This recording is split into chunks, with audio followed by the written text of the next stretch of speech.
YouTube channel बीते हुए दिन के पॉडकास्ट, किस्से कहानियां, कुछ सुने कुछ अनसुने के सेक्शन फिल्मी किस्से में आज अजूरी हिंदी सिनेमा के इतिहास की पहली स्टार डांसर, जिन्होंने अगर भारत न छोड़ा होता तो कुक्कू और हेलेन जैसी आने वाले समय की बड़ी डांसर्स के लिए रास्ते शायद उतने आसान नहीं होते। 1930 और 40 के दशक में डिस्ट्रीब्यूटर्स का प्रोड्यूसर्स और डायरेक्टर्स पर दबाव होता था कि वो अपनी फिल्म में अजूरी का कम से कम एक आइटम सॉन्ग जरूर रखें, और यही आइटम सॉन्ग दर्शकों को सिनेमा हॉल्स तक खींच लाता था।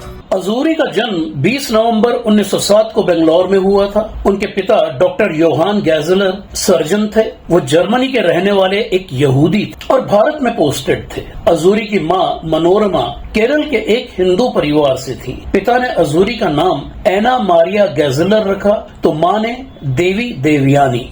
बंगलौर के गुड शेपर्ड कॉन्वेंट से स्कूली पढ़ाई पूरी करने के बाद अजूरी ने मद्रास यानी आज के चेन्नई के क्वींस मेरी कॉलेज से बीए किया था। अजूरी के पिता चाहते थे कि बेटी भी उनकी तरह डॉक्टर बने, लेकिन अजूरी को काटने, चीरफाड़ करने और खून को देखकर डर लगता था। उन्हीं दिनों अजूरी के माता पिता का अलगाव हो गया। अब फिर 1920 के दशक के मध्य में पिता अजूरी को साथ लेकर मुंबई शिफ्ट हो गए। पिता के कहने पर अजूरी ने शॉर्ट हैंड और टाइपिंग सीखनी शुरू की।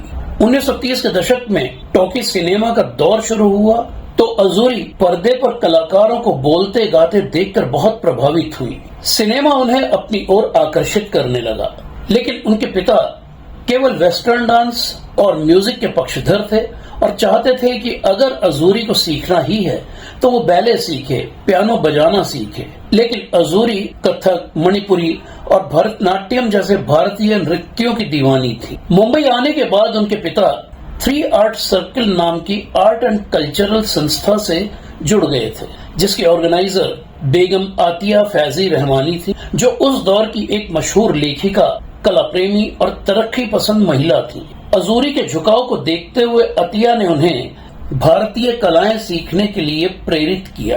एक रोज अतिया ने अजूरी को होटल ताज में होने वाले एक डांस फेस्टिवल में भेजा। अजूरी ने भी उस फेस्टिवल में जमकर डांस किया और लोगों की तालियां बटोरी, लेकिन वहां उनके पिता भी आए हुए थे।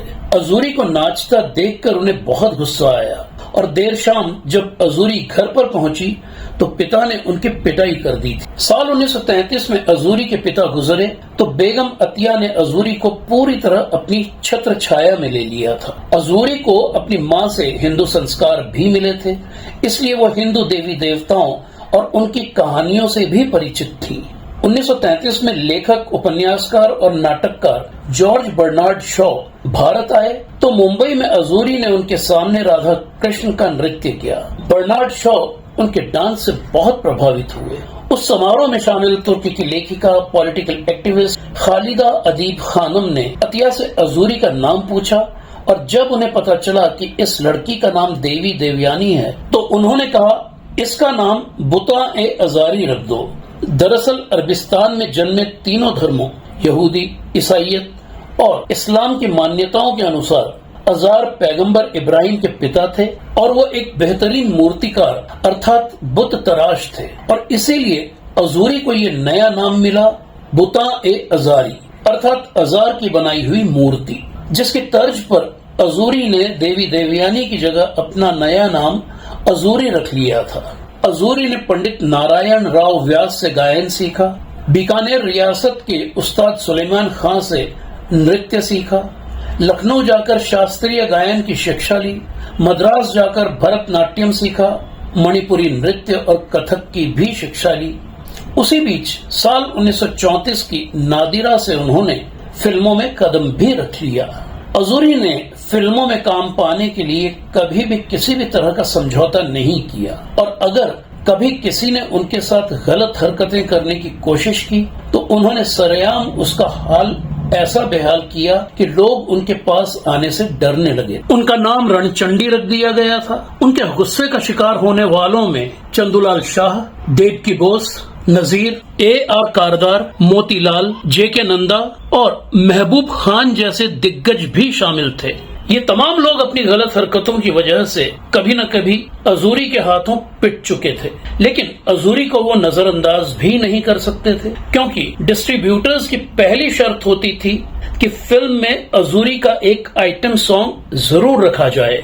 दुर्भाग्य से आज अजूरी की ज्यादातर फिल्में और उन पर पिक्चराइज हुए गीतों के वीडियोस और प्रिंट उपलब्ध नहीं हैं। लेकिन साल 1944 की फिल्म रतन के ओ जाने वाले बालम वा, लौट के आ और मिल के बिछड़ गई अखियां जैसे कुछ गिने चुने गीत जरूर YouTube पर देखे जा सकते हैं। इसके अलावा साल 1935 की प्रभात फिल्म कंपनी की फिल्म चंद्रसेना का मशहूर ड्रम डांस भी देखा जा सकता है, जिसमें अजूरी केवल एक छाया के रूप में बड़े से ड्रम पर डांस कर रही हैं। इन सभी गीतों के YouTube लिंक इस वीडियो के साथ डिस्क्रिप्शन में दिए गए हैं। साल 1946 में अजूरी ने एक naval officer lieutenant commander Syed Alauddin Ahmed Gilani से शादी कर ली। अगले ही साल यानी 1947 में देश का बंटवारा हुआ तो अजूरी शौहर के साथ पाकिस्तान चली गई।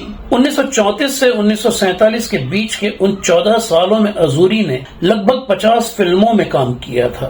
भारत में उनकी आखिरी फिल्म साल 1947 की परवाना थी। इस फिल्म के हीरो KL सहगल थे और उनके करियर की भी ये आखिरी फिल्म थी। हालांकि उस दौरान अजूरी ने माया, सोनार संसार, लग्न बंधन जैसी बांग्ला फिल्में भी की। पाकिस्तान जाकर अजूरी ने रावलपिंडी में एकेडमी ऑफ क्लासिकल डांस के नाम से एक डांस स्कूल की नींव रखी, जिसका वहां के मौलवियों और कट्टरपंथियों ने ये कहते हुए विरोध किया कि नाच गाना इस्लाम में हराम है। अजूरी कराची में पाकिस्तान अमेरिकन कल्चरल सेंटर की संस्थापक सदस्य भी, साथ ही वो इस्लामाबाद की नेशनल काउंसिल ऑफ आर्ट्स की बोर्ड मेंबर भी रही। साल 1958 में वो भारत आई और फिल्म बहाना में काम किया। ये फिल्म साल 1960 में रिलीज हुई थी और इसके प्रोड्यूसर अभिनेता कुमार और उनकी पत्नी प्रमीला थे। और फिर अजूरी पाकिस्तान वापस लौट गई।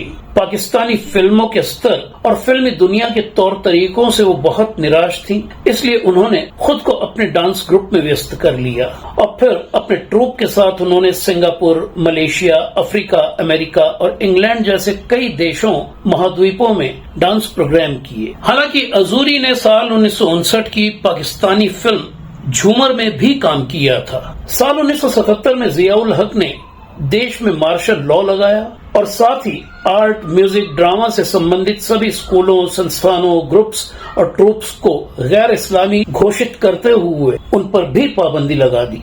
ऐसे में अजूरी अपने घर में ही सिमट कर रह गई। अगले 20 साल तक अजूरी ने रावलपिंडी के अपने घर में एक घरेलू महिला की तरह जिंदगी जी और फिर साल 1998 के अगस्त महीने में 91 साल की उम्र में वो इस दुनिया से चली गई। ये थी कहानी बोलते सिनेमा के शुरुआती दौर की स्टार डांसर अजूरी की। और अब बात हमारे अगले एपिसोड यानी एपिसोड नंबर 23 की, जिसमें होंगे 1950 के दशक के जाने माने अभिनेता तलवारबाज रंजन। तो देखते रहिए फिल्मी किस्से। लाइक, सब्सक्राइब और शेयर भी जरूर कीजिए। धन्यवाद।